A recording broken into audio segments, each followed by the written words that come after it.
Jamais assez, toujours trop. Eh ben, merci beaucoup d'être là aujourd'hui avec nous, Scarlett.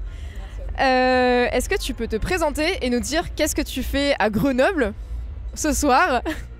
Je m'appelle Scarlett, je mixe principalement de la techno avec beaucoup d'influence break, bass music, influence UK.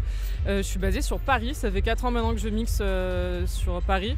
D'abord à travers le collectif Conspiration et là je suis un peu en électron libre, j'ai un collectif aussi sur Strasbourg mais voilà, du coup c'est pas la même ville donc sur Paris je suis un peu en électron libre et j'ai rencontré TDN, ils m'ont invité à mixer sur une soirée à la Rotonde.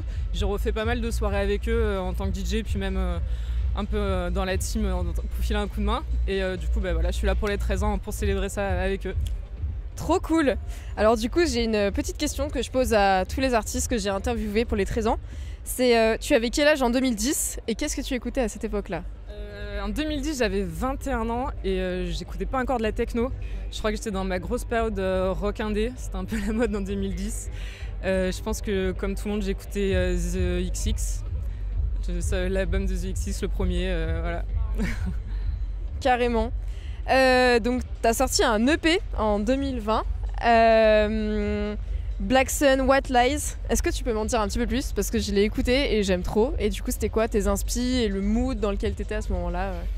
J'ai commencé à le composer à Berlin. J'avais fait avec mon groupe de l'époque, j'avais un duo.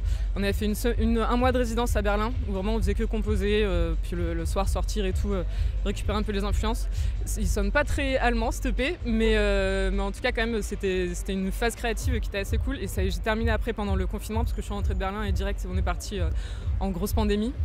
Et je pense que ça commence à dater, mes prochaines compos vont plus trop ressembler à ça.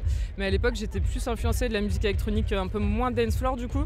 Des trucs type bicep et ce genre de délire. Je pense que ça s'entend beaucoup, il y a beaucoup de nappes mélodiques et puis il y a d'autres influences type Holly Ozer, des trucs, des artistes plus electronica avec plus un truc cinématique que vraiment dance floor.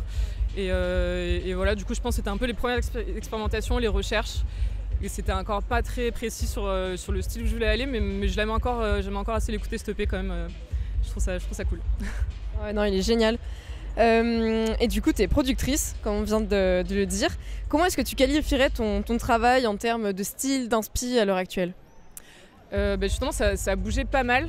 Là, à l'heure actuelle, je pense que je vais me concentrer sur un peu mes influences années 90, genre des trucs finalement assez simples, assez efficaces sur le dance floor, avec un focus sur le groove. C'est vraiment plus ça je me suis rendu compte au fil du temps que même en tant que DJ, c'est plus le côté groove que le côté mélodie qui me fait vibrer. Donc je vais essayer de faire des tracks, le genre de tracks que j'aimerais passer dans mes sets en fait. Vraiment des trucs hyper dance floor, hyper groovy et avec des influences 90s ludiques comme j'aime. Ok, trop chouette. Et du coup, tu m'avais dit que tu préparais du coup quelque chose, un EP ou un album, je sais pas exactement. Est-ce que tu peux nous en dire un petit peu plus sur la date de sortie ou quelques petites infos Alors pour l'instant, c'est pas encore aussi précis qu'un EP, mais en tout cas, j'ai dégagé du temps pour composer. Ça va être la priorité là sur les prochains mois. Je vais essayer de faire surtout plein de tracks pour voir un petit peu ce qui s'en dégage et après sélectionner ce qui va ensemble pour pourquoi pas un EP et aussi envoyer des tracks à des labels comme ça, juste pour des compiles ou des tracks qui marchent bien en solo et voilà, grosse période créative de prévu, ça va être cool. Génial. Et par rapport à du coup ton set de ce soir, qu'est-ce que tu nous prépares? Alors, vu que je vais enchaîner après Vladimir Debishkin, qui je pense va mixer assez speed les trucs transi qu'il fait autour de 140 et tout, je vais faire un set assez techno, assez hard groove même, avec une petite ouverture trance sur la fin, donc plus de mélodies et des trucs assez speed, assez euphoriques comme j'aime passer. J'ai vraiment trop hâte de set, ça va être trop bien. Ah ouais, grave, moi aussi j'ai hâte de voir ça. Et ben écoute, merci beaucoup pour ton temps et voilà, et on a hâte de te retrouver ce soir pour les 13 ans. Phasme. Exactement, tout à fait.